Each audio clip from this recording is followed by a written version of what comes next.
Hello class! In this video I'm going to go through the history of the atom. Particularly I want to recap some of the important information from the scientist presentations that we just finished up in class. I'll be focusing on these 6 scientists: Thomson, Rutherford, Bohr, Moseley, Chadwick, and Millikan. I am not teaching this in any sequential order. I'm not necessarily going in chronological order like the timeline. You don't need to know the dates of when everything happened. I'm just mostly going to emphasize what they did, who they were, and how they discovered what they discovered. Okay? So first, before we can dive into Thomson, I want to give you a little bit of history about where we are with our atomic model so far. Democritus, he was a Greek philosopher, 400 BC-ish, and he was the one who came up with the atom. He's the first person to coin the term the atom. He said it was uncuttable. So you came to a point where you could not divide matter any smaller. Take a piece of paper, rip it in half, cut it in half again, cut it in half again. Eventually you'll get to a spot so small that you can't break it down any smaller. So that was Democritus' idea of the atom. After Democritus came Dalton. His main contribution, there are some postulates for Dalton's atomic theory. Those are how atoms are behaving. Again, I don't want to focus too much in depth on these 2 people. But the main thing I want you to pull from Dalton is that, and kind of from Democritus, is that their model of the atom was this hard, dense sphere. It's called your billiard ball model. And some of its features, again, it was spherical, it was hard, it was dense. If you had a whole bunch of these that collided together, they would just kind of bounce off of each other. This is kind of like your cue ball or your 8 ball, your pool table, your billiard balls. A bunch of collisions happening, but nothing really internal that we know about them. Alright, so that's our model of the atom when our first scientist, J.J. Thomson, comes along. And he is known for his model of the atom. We've kind of already talked about him a lot. He had the plum pudding model of the atom. So this was where you have a positively charged pudding-like filling. So all this white space is positively charged.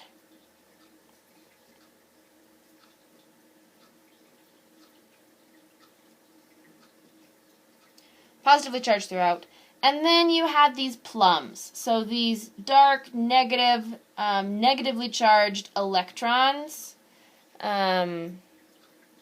throughout your positive charge. And how he developed that, we've kind of already talked about this, but he had the cathode ray tube experiment.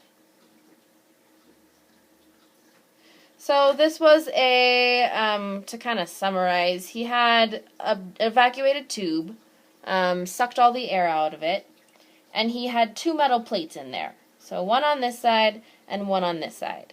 And he connected those 2 metal plates with a battery so that you could get a voltage through here. Now, when he did that, he saw that from one of your metal plates, there was a beam of particles that came across.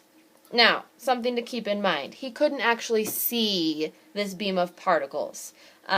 This is wrapped in a fluorescent screen so that you could see the particles through the screen. They weren't just visible light. And he saw this beam of particles come across, and then when he took a magnet, so if he brought the positive end of a magnet towards this beam of particles, instead of going straight, he noticed that these particles kind of were attracted to the positive end of that magnet. And if he was to bring the negative end of the magnet closer, then instead of attracting, they would repel. So from this cathode ray experiment, we can determine that this beam of particles are negatively charged because they are attracting to a positive charge. That's where we get our plum pudding model from. He discovered the electron, or discovered the electrons were negative, and he also discovered that they were mobile, so they could move around. And we've kind of already emphasized those in one of our early units. Those are the contributions of Thomson. The plum pudding model, where you've got positively charged throughout with your negatively charged electrons kind of thrown in randomly, and he gets that from the cathode ray tube experiment, where this beam of particles was attracted to your positively charged magnet. Now, Rutherford, so Ernest Rutherford is the next scientist I want to focus on. And he was testing Thomson's plum pudding model, and his experiment, he's known for the gold foil experiment. And I want to start out with his experiment first. In the basis of the gold foil experiment, he had a source of alpha particles. We haven't talked about alpha particles yet, but they're a type of radiation, nuclear radiation, and he put them in a big box. Something else about your alpha particles is they are positively charged. So these alpha particles with a positive charge, they're in this big lead box, again, because this is a radioactive source. They didn't want everyone to have cancer and die. So they put it in kind of a big lead box. But there was a hole in this box so that you could emit these alpha particles, kind of like a gun that would just kind of shoot out these alpha particles. And they aimed those alpha particles at a very, very, very, very, very, very thin piece of gold foil. The reason why they used gold foil was you could flatten it so thin that this could be like 2 or 3 atoms thick, only looking at a couple atoms in thickness. So he shot it at this gold piece of foil. Now, again, alpha particles, you can't see them with your naked eye, so you need some type of fluorescent screen, similar to how we had a screen in the cathode ray tube experiment. They put like this fluorescent screen around this entire experiment so that when it was hit by an alpha particle, it would glow or it would emit some type of light, so you could see where these particles were ending up. Now, what Rutherford found was that when they shot these positively charged alpha particles at the gold foil, there were a lot of them that went fairly straight through the foil. A good majority of them just went right on through and would make a whole bunch of beams of light over here on our screen. Sometimes, though, they would see some beams of light showing up over here, or some alpha particles showing up over here. That was kind of weird. And then other times, more surprisingly, they'd shoot these alpha particles at this gold piece of foil, and your beam of light, your alpha particles, would be detected way on this other side. It was almost like a 180-degree deflection, where it would hit and then come bouncing right back at you. And this was so surprising. Rutherford said it was like shooting a gun at a piece of tissue paper and having the bullet come back at you. This was not what they expected at all. So because of those experiments, because of that, those results, he came up with his main discovery. We give him credit for the nucleus. So Rutherford is the one who discovered the nucleus. He said it was very positively charged, very dense, very small, and that it was resided in the center of the atom.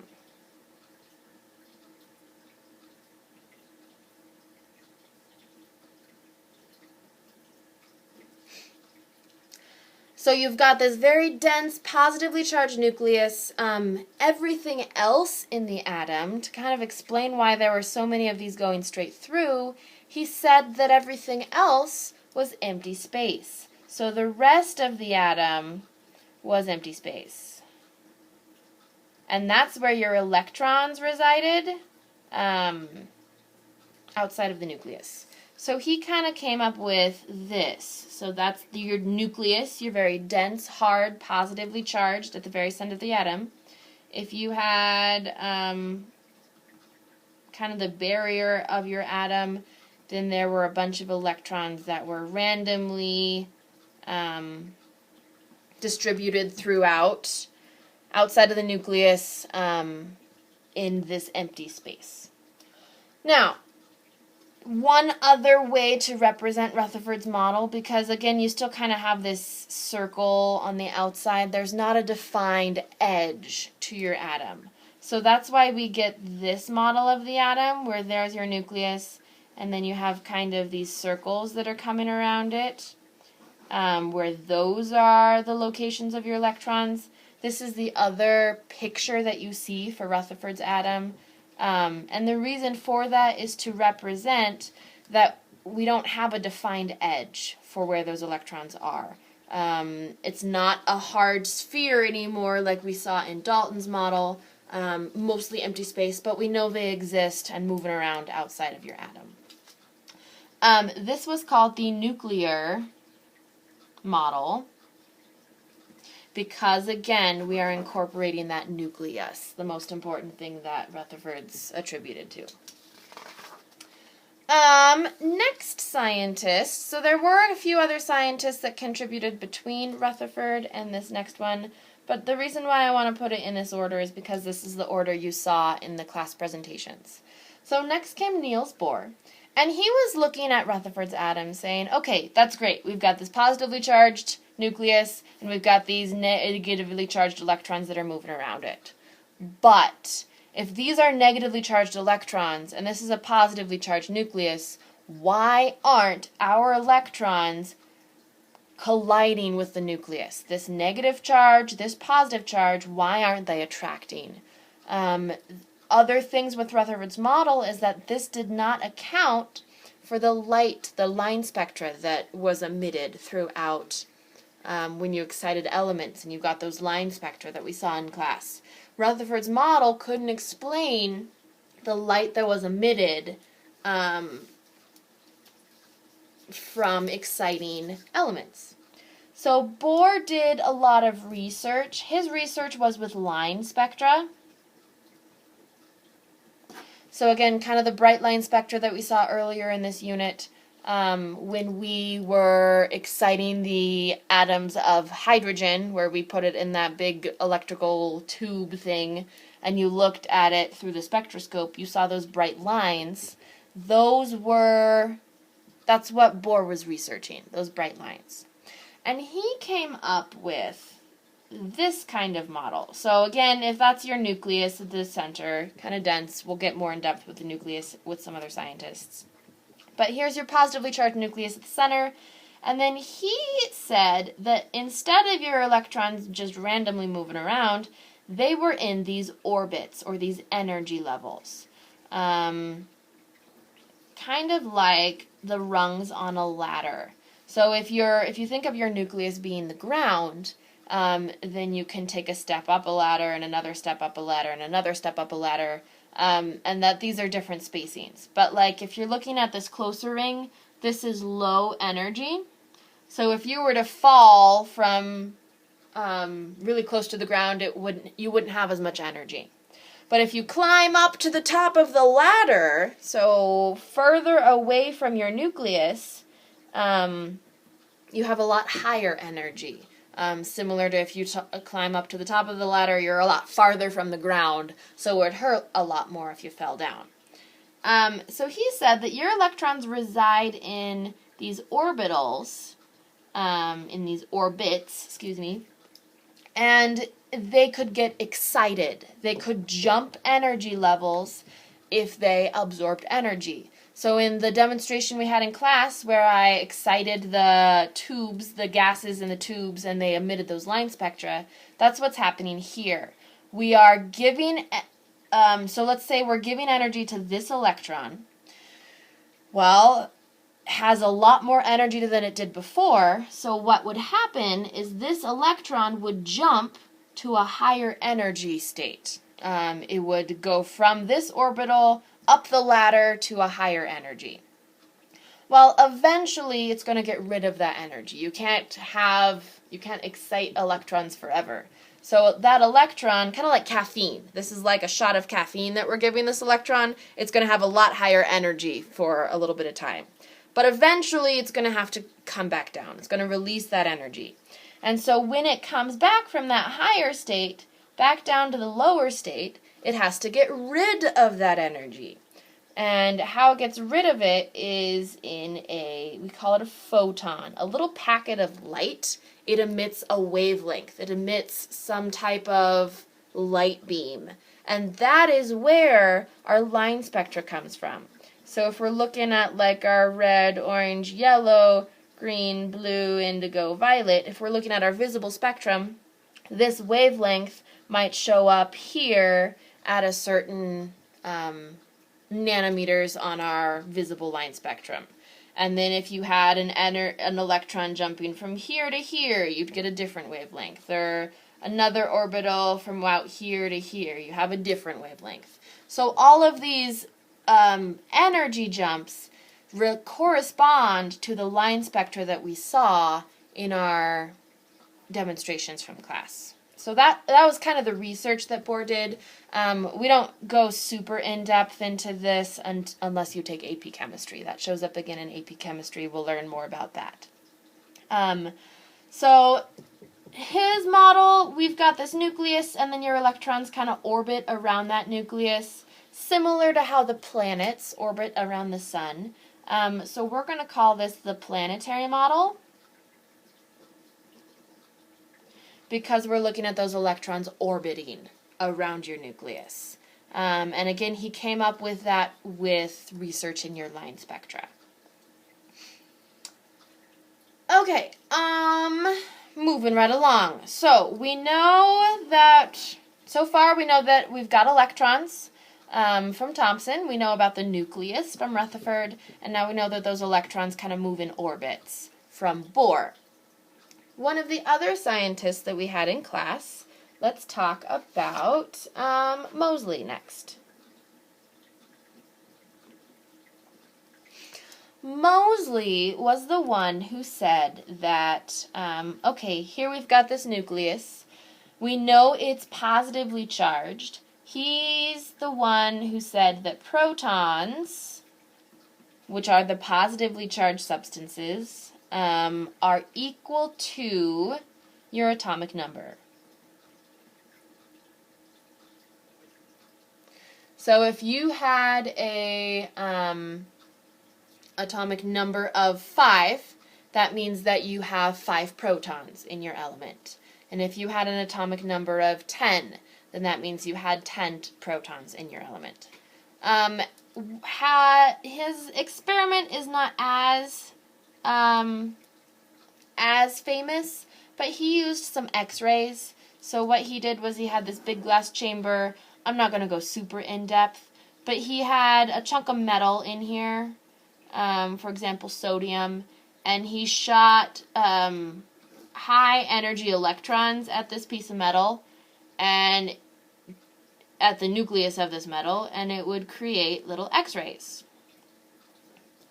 And so with those X-rays, he could count the frequency of the X-rays, and that would give you your number of protons. So that's kind of his experiment. You don't need to know all the details. Just know that it came from X-ray research. And then Moseley, not only did he determine that your atomic number was the number of your protons, but he was the one who rearranged our periodic table so that they were in order of atomic number. Before Moseley came along, we were looking at weight, atomic weight, or atomic mass, all of the particles in the nucleus, not just the protons. So he's the one who rearranged the periodic table to what we know it looks like now. Chadwick. Sir James Chadwick came along. He is the one who researched your neutron. He discovered the neutron. And how he did that, it was called a transmutation.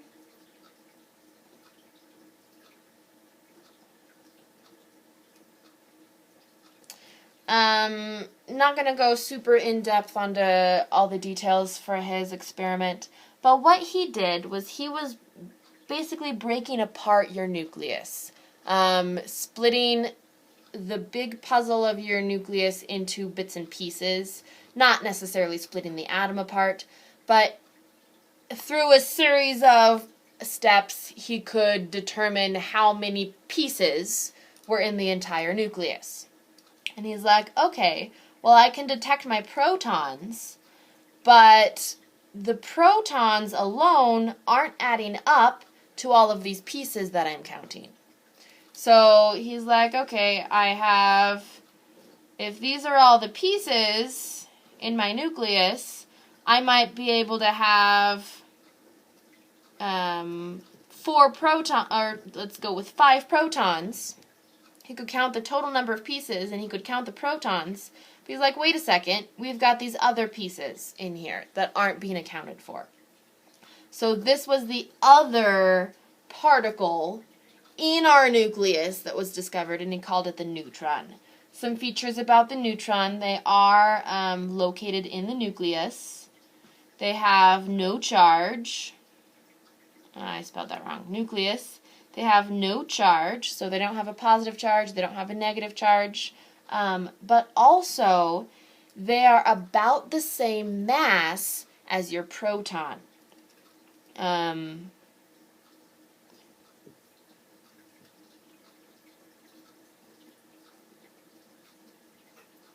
So when you're measuring the atomic mass of an element,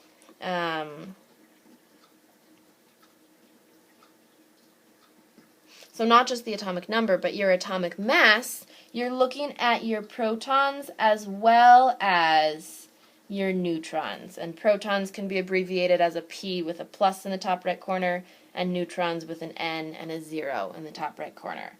Your atomic mass, all the pieces that are inside your nucleus that are causing your element to weigh a certain amount or to have a certain mass, coming from your protons as well as your neutron particles.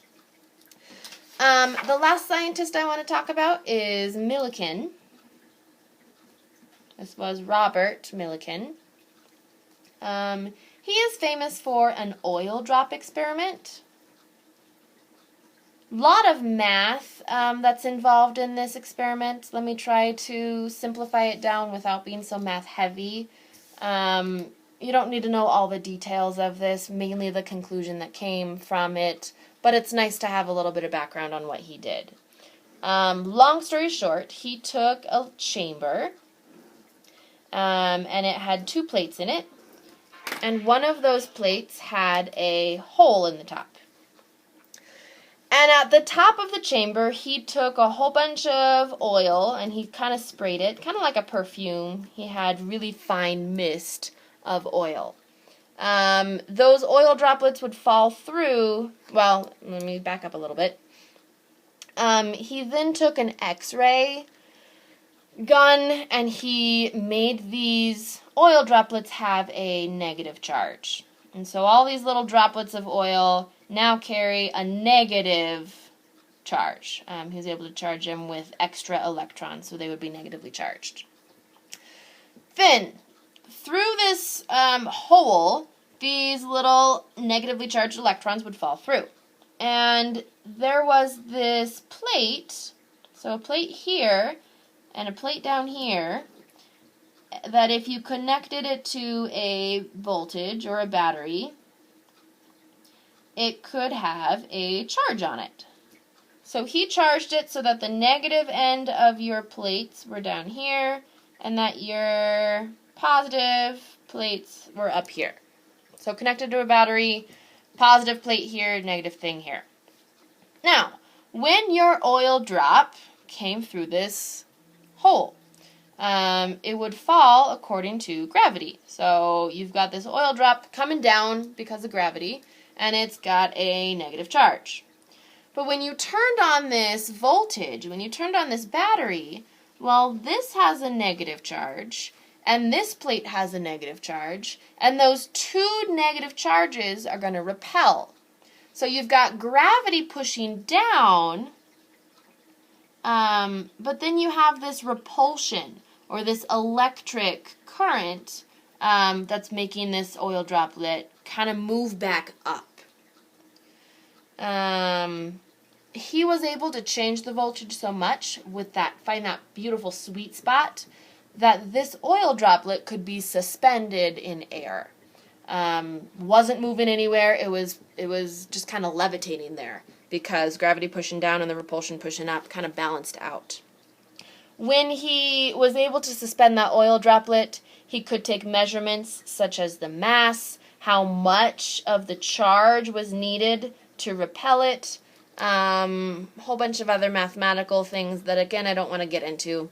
But from that experiment, his main conclusion is that we now know the charge of the electron, not just that it's negative, but that it's a negative 1.6 times 10 to the negative 19 coulombs. He actually associated a number with the charge of the electron. You don't need to know that number, but it's more than just, oh, it's negatively charged. It actually has a measurement amount. We know how much negative it has. He also determined that this was super, super small mass. So 1/1800th the size of your atom.